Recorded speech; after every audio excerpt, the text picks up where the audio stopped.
ले।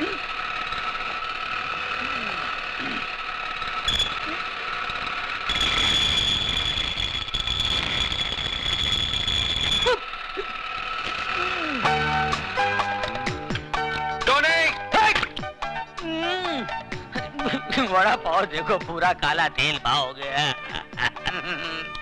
न खुद खाता है, न पीता है, न औरों को खाने देता है। क्या है? चिल्ला मत। जाके दूसरी गाड़ी में देख पेट्रोल है कि नहीं, डिलीवरी देनी है। हाँ देखता हूँ। 7-11 का पाना दे। इनका टका सो रहा है। चल।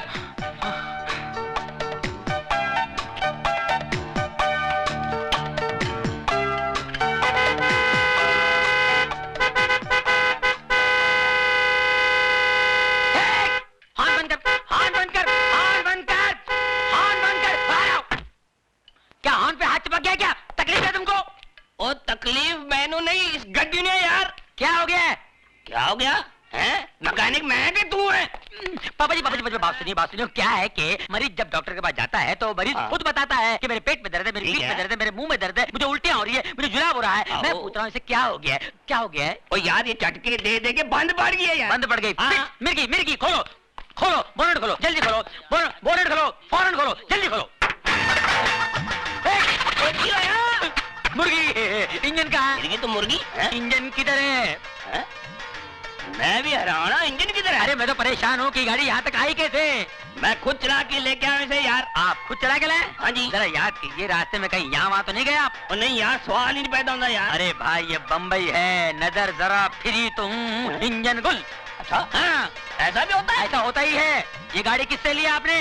ये परसों ली है, विदेशी गाड़ी है, अंग्रेज से ली है, इम्पोर्टेड है। परसों ली है? हाँ। अंग्रेज से ली है? Yes, yes. इम्पोर्टेड है, विदेशी है। शर्म आनी चाहिए हम लोगों को। विदेशी गाड़ियां खरीदते हैं, हमारे यहाँ गाड़ियां नहीं बनती है। देश दिन ब दिन तरक्की किया जा रहा है और हम लोग पीछे इम्पोर्टेड गाड़ियां। शर्म आनी चाहिए आपको। अंग्रेज से लिए। अरे भगत सिंह जी अंग्रेजों को भगाते भगाते फांसी पे चढ़ गए। महात्मा गांधी जी, जवाहरलाल नेहरू जी, सुभाष चंद्र बोस जी हमेशा यही कहते आए हैं, देश के लिए जियो, देश के लिए मरो, देश ही सब कुछ है, देश के रहो, देश की खरीदो। मगर हम अंग्रेज पीछे रह गए हम लोग। जिसमें इंजन नहीं है वो इम्पोर्टेड गाड़ी है। अरे ये गाड़ी मेरी होती तो खंडारा घाट पे ले जाता, ढकेल देता। तू ऐसी गाड़ी पर अंग्रेज बने हुए हैं, इम्पोर्टेड गाड़ी। हट। ये मैं की कर बैठा, शर्म आनी चाहिए मैंने। तूने मेरी आंखें खोल दी, मैं पूरी गड्डी खोल जाऊंगा, गाड़ी खोल दूंगा। हैंडल लिया, इम्पोर्टेड बोनट, हैंडल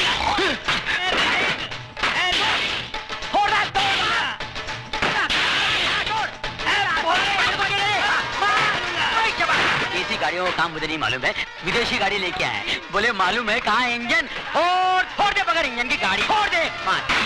कंटाल गया इस गैरेज से, इन गाड़ियों से। पाना वाना फोड़ दे, गैरेज तोड़ दे,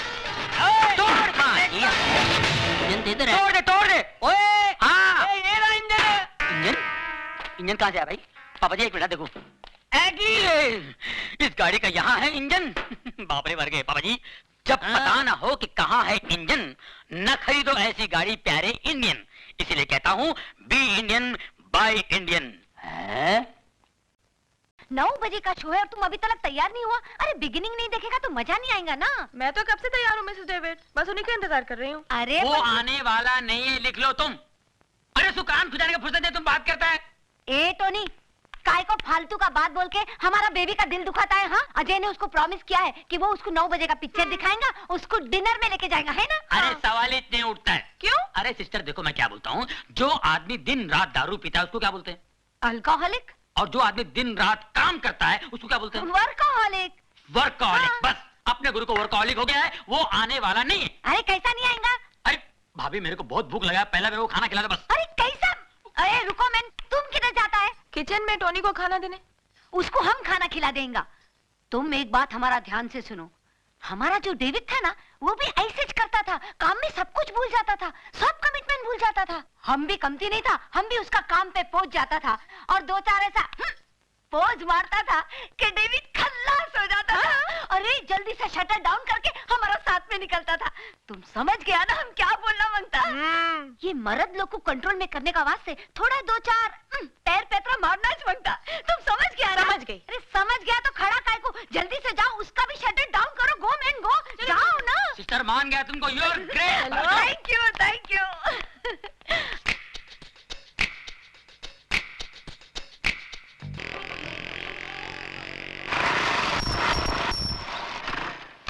अरे अजय, तुमको मिलने का वास्ते कोई आया? हम ऊपर में बिठाया उसको, जरा देखो तो कौन है। अच्छा मिसेस डेविड। सुधा जी? हम उसके लिए चाय बिस्कुट बनाया, तुम लेके जाओ। अच्छा। आओ।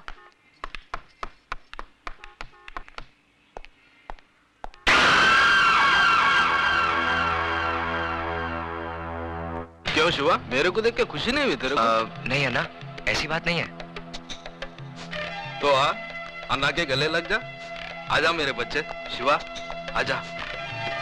हाँ हाँ हाँ, मेरे को बहुत खुशी हुई कि तूने घर बसा लिया, लेकिन मेरे को दुख भी हुआ कि तू अन्ना को भूल गया। चल कोई बात नहीं, अब मैं तेरे को लेने आया हूँ। अपना सामान बांध और मेरे साथ चल। नहीं अन्ना, अब ये मुमकिन नहीं। अब मैं तुम्हारे साथ नहीं चल सकती। मजाक करने की आदत गई नहीं तेरी। अरे अन्ना की दुनिया तो बहुत उदास है रे तेरे बगैर। चल वापस चल शिवा। मेरा नाम शिवा नहीं, अब अजय है। नाम के साथ साथ पेशा भी बदल दिया है मैंने। हथियार की जगह औजार और खून की जगह पसीना बहाना सीख लिया है। हाँ मेरे को मालूम है, इधर इस बस्ती में तूने एक गैरेज खोल रखा है, गाड़ी की रिपेयरिंग करता है तू। लेकिन अपन का लाइफ भी कोई गाड़ी का इंजन नहीं, जो बिगड़ जाए तो रिपेयर हो जाए। चला तो चला, नहीं तो स्क्रैप। देखो अन्ना, मैं बहस नहीं करना चाहता। मैंने अपना फैसला सुना दिया है। मैं तुम्हारे साथ नहीं आ सकता। लेकिन मैं फिर भी समझा देता हूँ, अपन लोग की गाड़ी में रिवर्स गियर नहीं होता। हाँ, इसलिए सिर्फ आगे बढ़ना चाहता हूँ, नहीं लौटना मुझे उन रास्तों पर जिस पर बेगुनाह इंसानों की लाशें खून से लिथड़ी पड़ी हो। नहीं लेना उस हवा में सांस जिस हवा में बारूद का धुआं शामिल हो।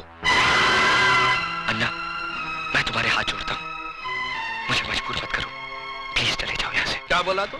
मैं चले जाऊँ यहाँ से? मेरे को बोला तू? मेरे को बोला? अरे तू जब रोता था ना, तो तेरी रोने की आवाज नहीं निकलती थी तेरी हलक से। ऐसे मरेले हालत में कोई कचरे में फेंक के गया था तेरे को? मैं उठाया तेरे को, अन्ना उठा के पाला तेरे को।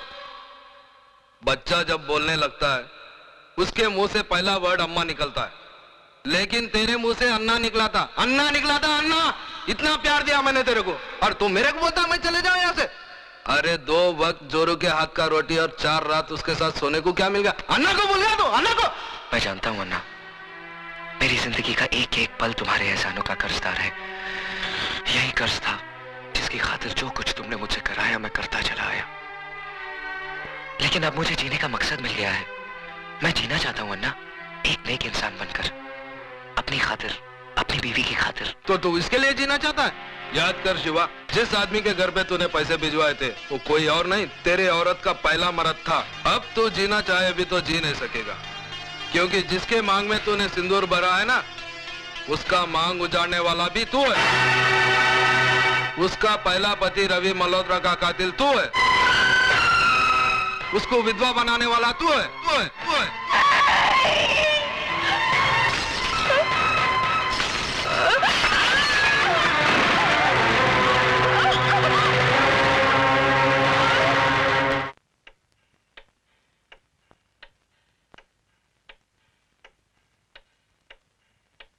उसका सुहाग उजाड़ने वाला तू है, उसको विधवा बनाने वाला तू है।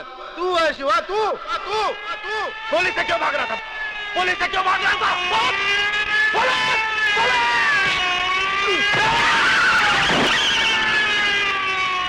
मुबारक हो, आप बाप बनने वाले हैं।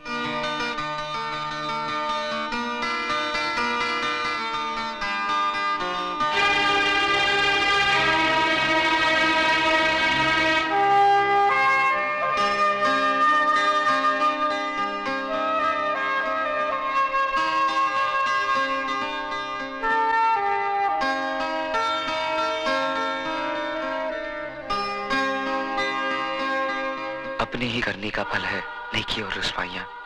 आप ही के संग चलेंगी आपकी परछाइयां। ए मैं, तुम काय का वास्ते मुंह लटका के खड़ा है? अरे तुम्हारी लाइफ का सबसे बड़ा गुड न्यूज आज हम तुमको देंगे। तुम फादर बनने वाला है। यस फादर, और हम दादी। अरे हमारा तो दिल करता है कि जोर से नाचेंगा, गाएंगा, चिल्लाएंगा कि हम दादी बन। मिस मिसेस डेविड, हाँ? हॉस्पिटल में शोर मचाना मना है। Sorry sorry. कॉन्ग्रेचुलेशंस। जश्न तो हम सब मिलकर कल बस्ती में मनाएंगे। मुझे हाथ भी लगाया। खून की बू आती है मुझे तुम्हारे जिस्म से। नफरत है मुझे तुमसे, नफरत। इससे बड़ा अभिशाप और क्या होगा मेरे लिए कि जिससे मेरा सुहाग उजाड़ा उसने मेरी मांग भरी। मेरी बदकिस्मती है ये कि एक कातिल के खून का खतरा मेरी कोख में पड़ रहा है। जी तो चाहता है कि जन्म से पहले इसे मार डालूं, लेकिन क्या फर्क रह जाएगा तुम में और मुझ में? मैं तुम्हारी तरह खूनी नहीं हूं।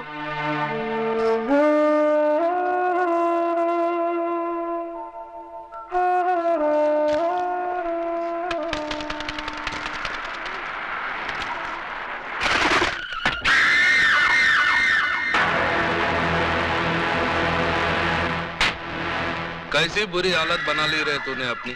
बारूद का ढेर था, लेकिन अब किसी उजड़े मजार की अगरबत्ती लगता है। अरे जिसके वास्ते तू अपना सब कुछ छोड़ने के लिए तैयार है ना, वही तेरी शक्ल देखने के लिए तैयार नहीं है। चल वापस चल अपनी दुनिया में। देख, मैं तेरे को अपने साथ ले जाने के वास्ते कैसे कैसे महारथी अपने साथ लाया हूँ। देख। नहीं नहीं नहीं, ऐसी दुश्मनी की नजर से देखने का कोई फायदा नहीं, क्योंकि अब भवानी अन्ना से हाथ मिला चुका है, और जो अन्ना का दोस्त है वो भवानी का दोस्त है। और इस दोस्ती का सुझाव दिया है हमारे आदरणीय भजन सिंह जी ने। आप है राजनीति के बेताज बादशाह, सियासत की शतरंज कैरम बोर्ड की तरह खेलते हैं। दौलत और ताकत का स्ट्राइकर इनकी उंगलियों में है। जितनी देर में कैरम का एक बोर्ड फिनिश होता है, उससे भी कम वक्त में ये किसी भी पार्टी का तख्ता पलट सकते हैं। वो क्या है कि शक्ल से मैं उतना कमीना नहीं लगता हूँ जितना मैं हूँ।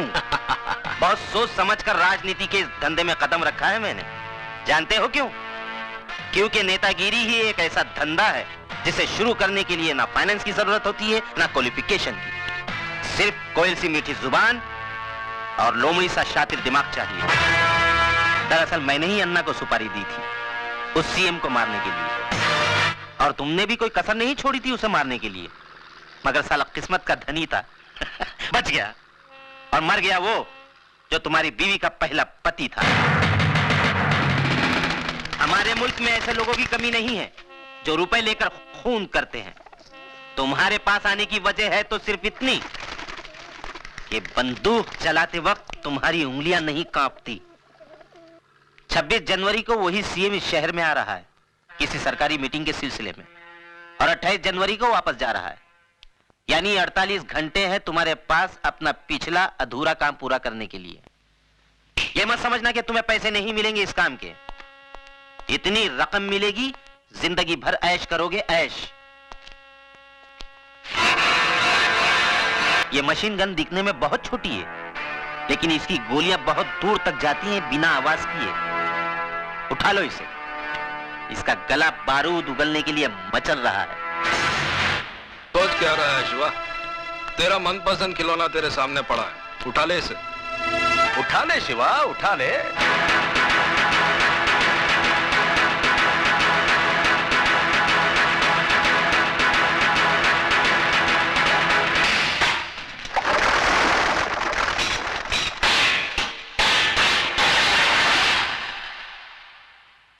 भजन सिंह, जब मैं चलना सीख रहा था तो अन्ना ने उंगली की जगह रिवॉल्वर की नाल थमाई थी मुझे।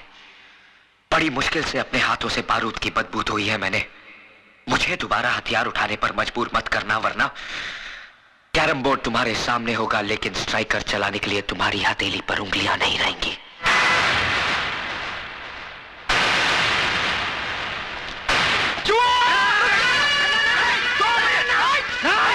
पागल हो गए हो? तुम्हें तो खुश होना चाहिए अन्ना, क्योंकि आज भी वही तेवर, वही जुनून, वही आग है उसमें। अब तुम देखना, मैं इस आग में अपनी राजनीतिक बुद्धि का तेल छिड़क कर इसे कैसे ज्वालामुखी बनाता हूं। उड़ा दे इसे।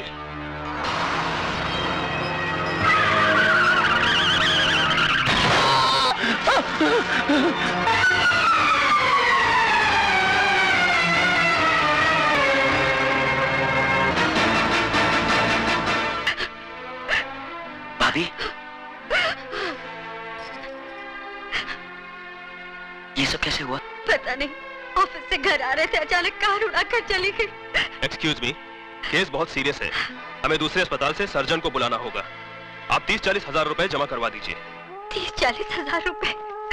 इतने रुपए कहाँ से आएंगे? आप फिक्र मत कीजिए, महेश भैया के इलाज के लिए मैं अपना कराज तक भेज दूंगा। साहब इसको मत तोड़िए साहब, ये हम गरीबों की रोजी रोटी है साहब। मैं आपके हाथ जोड़ता हूँ, पैर पड़ता हूँ साहब। तेरे को बोला ना बीच में नहीं आने का, नहीं तो तू भी भूखा हो जाएगा। चला यहाँ से। नहीं साहब। मिस्टर, खबरदार जो हमारे काम में दखल देने की कोशिश की तो मैं समझता हूँ। तुम्हारा ये गैरेज अनऑथोराइज्ड है और इसका डिमोलिशन ऑर्डर है हमारे पास। ये देखो। मगर साहब एक ड्राइवर, तोड़ दो सब। मैं कहता हूँ तोड़ दो सब। हटो इधर से।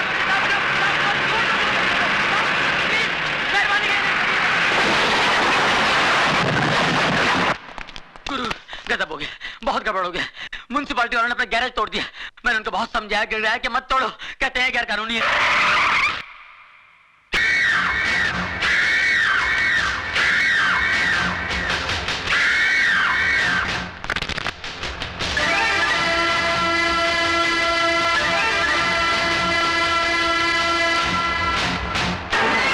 मेहरबान कदरदान, है कोई माइकलाल जो अपने बाजुओं की ताकत आजमाना चाहता है? अरे है कोई जवान जो इस फौलाद से टकराने की हिम्मत रखता है? अरे है कोई जवान? मेहरबान कदरदान, जो इस पहलवान को हराएगा वो 20,000 रुपया कमाएगा। अरे है कोई मर्द? मैं लड़ूंगा। हाँ मैं लड़ूंगा। तू लड़ेगा? मैं लड़ूंगा इस मिट्टी के लाल से। ठीक है, आ अंदर आ, आजा। हाँ, कपड़े बदल के आना।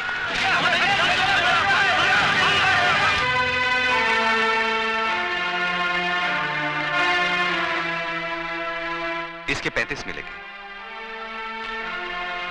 ये लीजिए।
आओ सिस्टर आओ।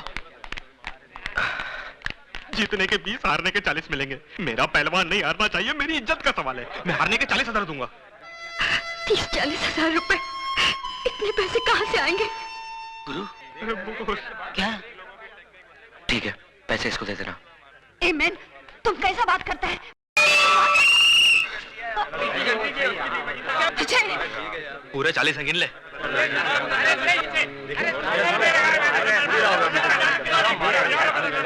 अब अगला राउंड पानी में होगा।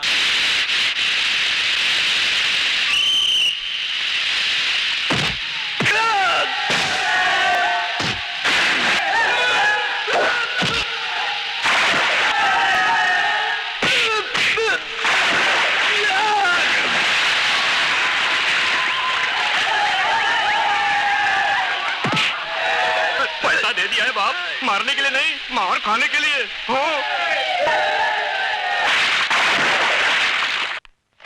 ये डिपॉजिट के पैसे। अब इसकी जरूरत नहीं है मैडम, आपके पति ने तो पैसे भिजवा दिए हैं। क्यों लिए आपने पैसे? जी आपके अस्पताल में मेरा भाई एडमिट है, मेरे पति का। सुधा, ये कैसा बात करता है मैन तुम? पैसा तुमने दिया, अजय ने दिया, एक ही बात है ना? नहीं मिस्टर डेविड, बहुत फर्क है। क्या? इधर आओ मैन, क्या हुआ है? तुम हस्बैंड एंड वाइफ में क्या टेंशन चलता और किस बात का झगड़ा है? हाँ, अरे अजय तो कितना अच्छा छोकरा है, तुमको तो अपना तकदीर पे नाज करना मांगता। लोग अपनों के काम नहीं आता और अजय तो दूसरों का वास्ते अपना जान देता है। मिस्टर डेविड, वो जान देता नहीं, जान लेता है। मेरे भाई के इलाज के लिए उसने जो पैसा डिपॉजिट किया है, न जाने किसका खून बहा के लाया है वो। हाँ, खून तो जरूर बहा है। तुम जानना मांगता है ना कि किसका खून बहा है? हम बताएगा तुमको, बताएगा कि किसका खून बहा है। चलो।